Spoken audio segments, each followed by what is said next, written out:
ஒரு மகிழ்ச்சியான செய்தி, மகிழ்ச்சியாக இருக்கிறது. நெட்டூர் வருகை தருவது நெட்டூருக்கும் எங்களுக்கும் இருக்கின்ற தொடர்பு ஓராண்டு ஈராண்டு தொடர்பல்ல. என் தந்தை காலத்திலிருந்து கிட்டத்தட்ட ஒரு 60 ஆண்டு, நான் பிறப்பதற்கு முன்பாகவே தொடங்கிய ஒரு உறவு. மீண்டும் உங்களை எல்லாம் சந்திப்பதில் மிகுந்த மகிழ்ச்சி அடைகிறேன். இந்த நிகழ்ச்சியை நடத்தணும் சொன்னாங்க. நியாயப்படி எனக்குன்னா என்னன்னாலும் நான் மருத்துவர் அடிப்படையில் இங்கே வந்திருக்க அனைத்து மருத்துவர்களுக்கும் என்னுடைய வணக்கத்தையும் நான் தெரிந்து கொள்கின்றேன். இப்பொழுது வந்திருக்கின்ற நம்முடைய ரமேஷ் அவர்களுக்கும் சிவகுமார் அவர்களுக்கும் வணக்கம். ஆனால் என்ன அணியில் இருந்தாலும் எனக்கு முதல்ல என்ன அணியாக இருந்தாலும் அமைச்சராக இருந்தாலும் சட்டமன்ற உறுப்பினராக இருந்தாலும் என் மனசில் எட்டி பார்க்கறது என்னோட டாக்டர் தான். எந்த ஒரு நிகழ்ச்சினாலும் அரசியல் ரீதியாக பண்ணும்போது கூட மருத்துவம் சார்ந்த, உங்களுக்கு தெரியும், கம்யூனிட்டி மெடிசன். ஸோ எந்த வகையில், ஏன்னா உலகத்திலே ரொம்ப ரொம்ப முக்கியமானது நல்ல சுகாதாரம், நல்ல உடல், ஹெல்த் இஸ் வெல்த். சுவர் இருந்தால் தான் சித்திரம் வரைய முடியும்னு சொல்லுவாங்க. அது நிறைய பேருக்கு புரியுதில்லை. அதனால தான் இன்னைக்கு நம்முடைய முதல்வர் 72ஆவது பிறந்த நாளைக்கான முதல்வர் இன்னைக்கு தமிழ்நாட்டில் உலக அளவில் என்ன சொன்னாங்கன்னா, ஒரு சமுதாயம் சிறப்பாக இருக்க வேண்டும் என்றால் கல்வியும் சுகாதாரமும் சிறப்பாக இருக்க வேண்டும். அந்த அடிப்படையில் தான் இன்னைக்கு இந்தியாவிலே அதிக அளவுக்கு இன்னைக்கு கிட்டத்தட்ட பெண்கள் வீட்டில் பிரசவம் பண்ற பெண்களே இன்னைக்கு தமிழ்நாட்டில் கிடையாது. எந்த அளவுக்கு எல்லாரும் சொல்லுவாங்க, குறை சொல்லுவீங்க. ஆனால் நம்ம ஒன்று ஞாபகம் வச்சுக்கோங்க, மேலை நாடுக்கு இணையாக இல்லைன்னா, ஒரு மேலை நாட்டில் ஒரு நர்ஸ்க்கு 5 கர்ப்பிணி பெண்கள் தான் அவங்க பொறுப்பெடுத்துக்கணும், அந்த 9 மாதம். ஆனால் அவங்க கூட இருக்கிற செவிலியர்கள் எவ்வளோ நாள் இருக்காங்க, டாக்டர்ஸ் எவ்வளோ பேர் இருக்காங்க, நீங்கள் எவ்வளோ பேர் ஒரு நாளைக்கு வரீங்க. ஸோ இவ்வளோ பெரிய கூட்டத்துக்கு ஒரு அரசு இவ்வளோ சிறப்பாக செய்கிறது என்றால் அது தமிழக அரசு தான் என்பதை எங்கள் பெருமையோடு அன்பு அண்ணன் எங்களுடைய முதல்வர் அவர்களுடைய வழிகாட்டுதல் என்பதை பெருமையோடு இந்த நேரத்தில் பதிவு செய்ய விரும்புகின்றேன். முக்கியமா கர்ப்பிணி பெண்கள் ரொம்ப பாதுகாப்பான ஒரு இடம், பிரசவம் செய்யக்கூடிய ஒரு மாநிலம் எதுனா அது தமிழ்நாடு என்பதையும் இங்கு நான் உங்களுக்கு சொல்லி, நீங்க எல்லாரும் ரொம்ப பாதுகாப்பா இருக்கீங்க, நீங்க கவலைப்பட வேண்டாம் என்பதை நான் இங்கு தெரிவித்துக் கொள்ள விரும்புகின்றேன்.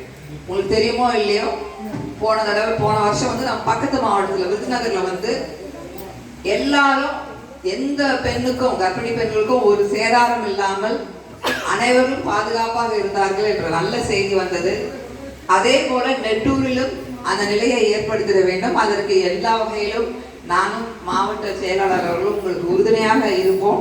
ஸோ வாட்டெவர் உங்களுக்கு என்ன தேவையோ தயவுசெய்து சொல்லுங்க, நாங்கள் எங்கள் அமைச்சர் மூலமாக அதை பெற்று தருவதற்கு நாங்கள் உறுதியாக இருப்போம்.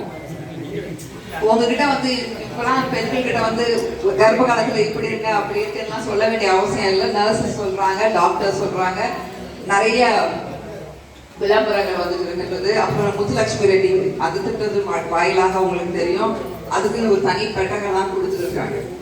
ஸோ நான் சொல்ல வேண்டிய அவசியம் அதிகம் இல்லைனாலும் இது ஒரு ரொம்ப முக்கியமான ஒரு காலகட்டம். உங்க டாக்டர் எப்போ வர சொல்றாங்களோ அப்போ வந்துருங்க. வருமுன் காப்போம் தான் ரொம்ப இம்பார்ட்டன்ட், ரொம்ப முக்கியம். அப்புறம் எல்லாம் சொன்ன மாதிரி வேலைக்கு சாப்பிட்டு நம்ம எப்போ என்ன நினைப்போம், ரொம்ப பெரிய நிறைய விலை உயர்ந்த உணவுகளை சாப்பிட்டாதான் நம்ம உடம்பு நல்லா இருக்கும்ட்டு. ஆனால் அது உண்மை இல்லை. ஒரு தக்காளி பழத்துல எவ்வளவு சத்து இருக்கோ அதே அளவுக்கு சத்து தான் ஆப்பிள்லயும் இருக்கு. ஒரு கொய்யா பழத்துல அவ்வளோ சத்து இருக்கு. அப்புறம் நீங்க பாத்தீங்கன்னா, உங்களுக்கு எத்தனை பேருக்கு தெரியும்னு தெரியல, நான் சின்ன பிள்ளையா இருக்கும்போது எங்க சித்தி அவங்களுக்குலாம் கர்ப்ப காலத்துல எங்க பாட்டி ஒரு கஞ்சி பண்ணி கொடுப்பாங்க. யாருக்கெல்லாம் காணம் தெரியும், அந்த காணம்னால என்ன தெரியல, காணா போயிட்டு எங்க பாட்டி சாயந்தரம் ஆனா அவங்க வடிச்சு வச்ச அந்த சாப்பாடு தண்ணியில காணத்தை வேக வச்சுட்டு அதுக்குள்ள ஒரு கைப்பிடி முருங்கை இலையை போட்டு நல்லா வேக வச்சுட்டு ஒரு துண்டு கருப்பட்டியை கொடுத்து எல்லா கர்ப்பிணி பெண்களும் ஒரு டம்ளர் சாயந்தரம் குடிக்கணும். அவ்வளோ அதுக்கு நாங்கள் சண்டை போடுவோம், எங்களுக்கும் வேணும்னு சொல்லிட்டு. இப்படியெல்லாம் நம்ம ஒரு பாரம்பரிய முறையில இருந்த ஒரு சமுதாயம் மாற்றம் ஒன்றே நிலையானுங்க போது இப்போ யாராவது கஞ்சி பண்ண சொன்னா உங்க அம்மாவே பண்ணி தர மாட்டாங்க, முருங்கை மரத்தை தேடி போகணும், அதெல்லாம் கஷ்டம், காணமே கிடைக்காது. ஆனாலும் இப்போ நமக்கு இருக்கின்ற அந்த கடலை மிட்டாய் இது போன்ற முடிந்த அளவிற்கு இயற்கை சார்ந்த உணவுகளை நீங்கள் சாப்பிட வேண்டும் என்பதை அன்போடு கேட்டுக்கொள்கின்றேன். அப்புறம் இன்னொரு விஷயம், இன்னைக்கு தமிழை பத்தி பெரிய அளவுக்கு ஹிந்தி தெரியாது போடாலாம் சொல்லும் போது இன்னைக்கு நம்ம முன்னேறதுக்கு முக்கியமான காரணம் தமிழும் ஆங்கிலமும் மட்டும் கற்றுக்கொண்டதால் தான். நீ காலத்துல ஒரு டாக்டர் வீட்டுக்கு போயிருந்தேன். அவர் கேட்டார், நீங்க ஏன் ஹிந்தி வேண்டான்றீங்கன்னு. இங்க எல்லாரும் நம்ம பார்க்கறதுக்கு ஒரே மாதிரி தான் இருக்கும். 4 பெண்களை ஆந்திரால இருந்து கொண்டு வந்து உட்கார வைக்கலாம், 4 ஆண்களை கர்நாடகால இருந்து கொண்டு வரலாம், 4 யூபியில இருந்து கொண்டு வரலாம். நம்ம எல்லாரும் பார்க்கறதுக்கு இந்தியர்களா இருப்போம். எந்த மொழி சார்ந்தவர் முகத்தை பார்த்து தெரியுமா? வாயை திறந்து பார்த்தாதான் அவன் பேச ஆரம்பிச்சுதான் தெரியும். மொழி நம்முடைய அடையாளம், நம்முடைய பாரம்பரியத்தின் சின்னம். ஸோ யாராவது குழப்பினாங்கன்னா நீங்க அவங்கள நம்பாதீங்க. நிறைய ஏன்னா வடநாட்டில் ஹிந்தியை தவிர வேறு எதுவுமே படிக்கிறது இல்லை. நம்ம இந்த மொழி தமிழ் மொழியும் உலக அளவில் இணைப்பு மொழியான ஆங்கில மொழியும் நாம் கற்று வந்ததால் தான் இன்றைக்கு இவ்வளோ பெண்கள் டாக்டராக இருக்காங்க. இங்கே இவ்வளோ பேர் நாங்கள் எல்லாரும் அரசியல் இருக்கோம். நீங்களும் தைரியமாக வந்திருக்கீங்க. ஸோ இதுதான் திராவிட மாடல் ஆட்சினா அதுதான் அதனுடைய சாராம்சமே இதுதான்.